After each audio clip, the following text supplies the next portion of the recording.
नमस्कार, एक बार फिर आपका स्वागत है हमारे इस YouTube चैनल पे। आज हम बात करेंगे एजुकेशन प्लानिंग के बारे में। तो कुछ देखेंगे बेसिक डेटा और आगे का कैसे हमें प्लानिंग करना चाहिए, क्या बेनिफिट्स हैं एजुकेशन प्लानिंग से। तो अंत तक बने रहें, काफ़ी सारी इन्फॉर्मेशन आपके सामने दी जा रही हैं।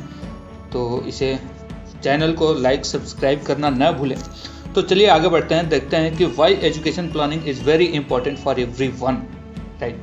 हर एक के लिए एजुकेशन प्लानिंग बहुत ही महत्वपूर्ण है, चाहे आप किसी भी क्लास के हों, किसी भी स्टैंडर्ड को मैनेज कर रहे हों। आपके बच्चों के एजुकेशन में होने वाले खर्चे आपके स्टैंडर्ड के हिसाब से ही होगा। तो यदि आप 10,000 कमाने वाले हों महीने का या 10 लाख, इससे फ़र्क नहीं पड़ता। फ़र्क इस बात से पड़ता है कि आपने कितनी अमाउंट बचाई अपने बच्चों के करियर के लिए, आपने क्या प्रोविज़न किया है अपने बच्चों के एजुकेशन के लिए, ताकि आप एक राइट फाउंडेशन प्रोवाइड कर सकें उनको और वो इजीली अपने करियर को बिल्ड कर सकें, अपने आप को एजुकेट कर सकें, जो चाहे वो पढ़ाई करें, जहाँ से चाहे वहाँ से पढ़ाई करें। इसके लिए क्या आपने कोई ऐसा प्रोविज़न किया है जो आपके बच्चों को उनकी इच्छाएं पूरी करने में मदद कर सके, क्योंकि ये आपकी रिस्पॉन्सिबिलिटी है, आपकी ड्यूटी भी है और ये आपका कर्तव्य भी बनता है कि आप अपने बच्चे को सही चीज़ें प्रोवाइड करें।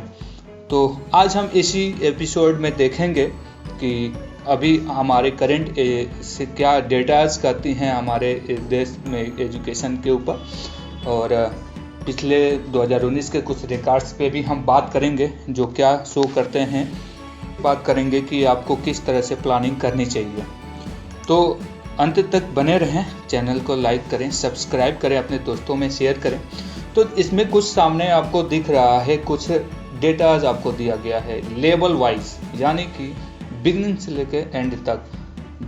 जब जो भी लेवल आगे बढ़ते हैं आपके बच्चे, उस हिसाब से आपके खर्चे भी बढ़ते जाते हैं। यहाँ पे सामने जो दिखा रहा है वो सिर्फ होने वाले एजुकेशन में फ़ी का कॉस्ट दिखा रहा है कि ये फीस बढ़ते हैं। जैसे कि कुछ एग्जांपल के तौर पे आप देख सकते हैं, प्राइमरी में 6,000 रुपये, अपर प्राइमरी मिडिल में 6,866 रुपये, प्रीमियम प्राइमरी में 8,997 रुपये। इसी तरह से पोस्ट ग्रेजुएशन एबव उससे आगे जाते हैं तो 18,110 रुपये एक एवरेज एक रिकॉर्ड आपके सामने रखा गया है। अदर जो खर्चेज हैं उनको हटा दें। तो देख रहे हैं कि जैसे जैसे लेवल एजुकेशन का बढ़ते जा रहा है वैसे वैसे खर्चे बढ़ते जा रहे हैं।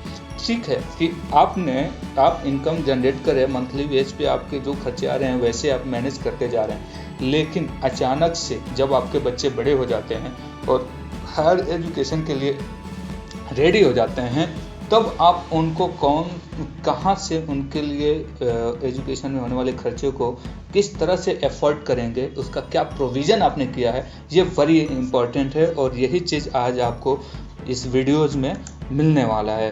तो अंत तक बने रहें। आगे हम बात करते हैं। यहाँ आपको दिख रहा है कि अलग अलग प्रोफेशन के स्टडीज़ के लिए उसमें अलग अलग तरह से खर्चे भी हैं। जैसे लॉ के लिए मैनेजमेंट का कोर्स हो, या कंप्यूटर आईटी का कोर्स हो, या इंजीनियरिंग का या मेडिसिन का। सबसे ज़्यादा कॉस्टली यदि कोई कोर्स है तो वो मेडिसिन का है। उसके बाद इंजीनियरिंग का आपका पड़ता है। तो ये सारे कॉस्ट आपके बच्चे जिस भी फील्ड से रिलेटेड होंगे, उस हिसाब से आप अपने बच्चे की करंट एज देखते हुए आप ये कैलकुलेट कर सकते हैं कि फ्यूचर में आने वाला कॉस्ट क्या पड़ेगा आपके। जब आपका लड़का या लड़की अभी वो 5 साल या इससे कम एज के हैं, तो आने वाले 10 साल से 15 साल के बीच में उनके एजुकेशन पे होने वाले खर्चे कितने तक बढ़ चुके होंगे, ये आप आसानी से कैलकुलेट कर सकते हैं इस डेटा की। आगे आपको दिखाया जा रहा है यहाँ पे कि फीस का स्ट्रक्चर होता क्या है। सिर्फ एजुकेशन कर देने से या एडमिशन करने से ये मतलब नहीं हुआ कि हाँ सिर्फ एडमिशन ही है। यहाँ पे आपको कुछ ऐसे भी डेटा प्रोवाइड किए जा रहे हैं कि अलग अलग स्ट्रीम में खर्चे होते हैं। जैसे कि सिर्फ कोर फीस, कॉलेज का सिर्फ फीस आपको यहाँ पे 51% है, जो 2019 का डेटा कहता है। बुक, स्टेशनरी एंड यूनिफॉर्म में 20% के खर्चे होते हैं। ट्रांसपोर्ट में 12%, प्राइवेट कोचिंग में 12% एंड अदर्स में 5%।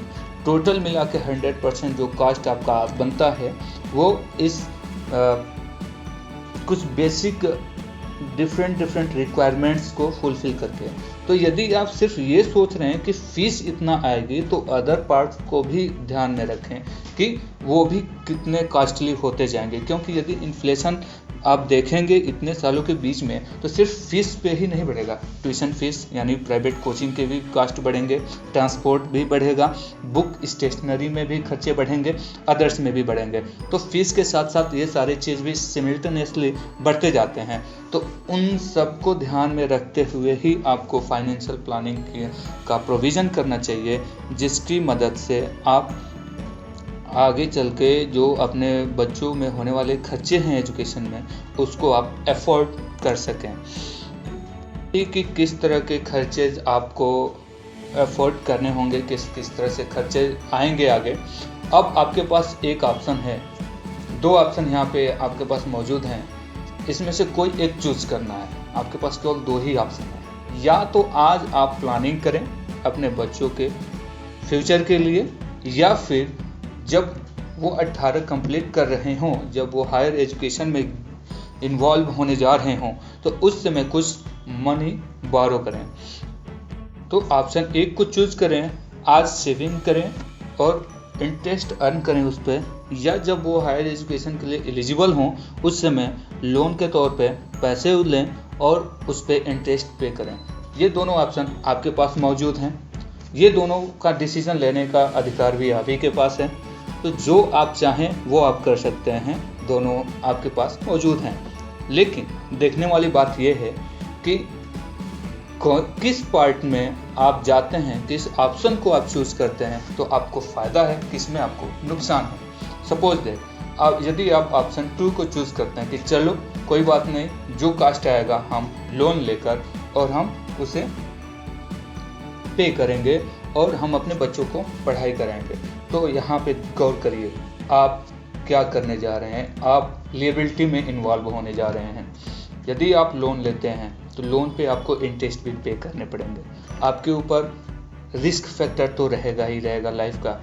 तो इस तरह से आप अपने फैमिली को लिएबिलिटी में लेकर जा रहे हैं। यदि आप ऑप्शन 1 को चूज़ करते हैं तो आज से ही आपकी लाइफ सिक्योरिटी के साथ साथ ये ध्यान रखें कि लाइफ सिक्योरिटी के साथ साथ आपके बच्चों के एजुकेशन की जो प्लानिंग है वो 100% सिक्योर हो जाएगी यदि आप ऑप्शन 1 को चूज़ करते हैं। तो वीडियो के डिस्क्रिप्शन में हम आपको एक लिंक दे रहे हैं। ये एक एप्लीकेशन फॉर्म है जहाँ पे जाकर आप अपने रिक्वायर्ड डेटा, जो आपके बेसिक कुछ इन्फॉर्मेशन है, वो इन्फॉर्मेशन शेयर करके फिल करके आप सबमिट कर आप अपने लिए एक बेस्ट एजुकेशन प्लानिंग का प्रोविज़न कैसे करें, इसका बेसिक एनालिसिस आप देख सकते हैं। तो यहाँ पे मैं आपको जो भी लिंक आपको डिस्क्रिप्शन में दिया जा रहा है उसमें आप देखेंगे तो आप पाएंगे कि उसमें कुछ इन्फॉर्मेशन आपको शेयर करनी है, जिसके मदद से हम एक बेस्ट रिकमेंड्स कर सकें प्रोडक्ट्स, ताकि आप अपने बच्चों को उनके हायर एजुकेशन के लिए जो प्लानिंग करना चाहते हैं वो अच्छे से आप कर सकें। तो इसमें आपको अपने नाम, date of birth, mobile number, email ID, जो कि बेसिक डेटा है, ये आपको देना है। फिर अपने फैमिली का एक फैमिली मेम्बर्स का डिटेल्स देना है, ताकि ये फाइंड किया जा सके कि आपके फैमिली में कितने लोग डिपेंड हैं जो कि आपकी इनकम से उनके सपोर्ट मिलता है उनका। इसमें कुछ इस तरह के भी डिटेल्स हैं, कई 2-3 सेक्शन में आपको मिलेगा डिटेल्स, जो कि आपको नेक्स्ट करके फिल करते जाना है। जैसे कि अबाउट यू में दिया है, अबाउट यू में आपसे ये पूछा गया कि क्या आप इंश्योर्ड हैं या नहीं।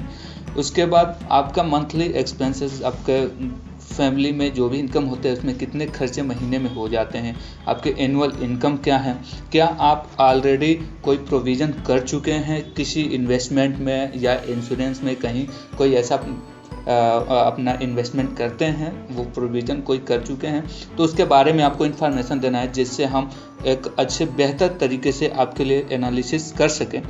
उसके बाद आगे का क्वेश्चन में आपसे पूछा जाएगा कि आप अपने आप को अगले 10 साल, अगले 10 ईयर में कहाँ देखना चाहते हैं। तो ये सारी चीज़ें, सारी इन्फॉर्मेशन आपके लिए बेस्ट फाइनेंशियल प्लानिंग कैसे की जाए उसका एक एनालिसिस आपको बेहतर तरीके से मिल सकेगा। फिर इसमें आपको अपने जिस बच्चे के लिए एजुकेशन प्लानिंग करना चाहते हैं उसका डिटेल्स आपको देना है, ताकि उसका नाम क्या है, उनका एज क्या है, अभी उनका एज क्या है, अभी क्या वो स्कूल में हैं या नहीं है, या हैं तो किस क्लास में हैं,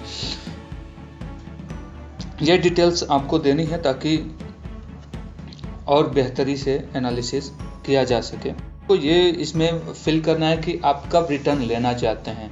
क्या आप जब वो 12th में जाएं तब से और हायर एजुकेशन के लिए लेना चाहते हैं, या फिर कंप्लीट फाइनेंस प्लानिंग करना चाहते हैं, जैसे कि उनका प्लेवे से लेके और हायर एजुकेशन तक का ये सारी प्लानिंग करना चाहते हैं। तो जो भी आपके रिक्वायर्ड हैं, ये रिक्वायर्ड डिटेल्स आप इसमें फिल करके और आप सबमिट कर सकते हैं, जिससे आपको अच्छी से अच्छी एनालिसिस मिल सके। तो थैंक यू। कैसा लगा ये वीडियो कमेंट सेक्शन में ज़रूर बताएं, और अपने दोस्तों के साथ, अपने रिलेटिव्स के साथ भी शेयर करें ताकि उनको भी ये यूज़फुल इन्फॉर्मेशन मिल सके। हमारे साथ बने रहें सब्सक्राइब करके, लाइक करके, ताकि आपको आगे की वीडियोज़ का इन्फॉर्मेशन मिल सके। Thank you very much.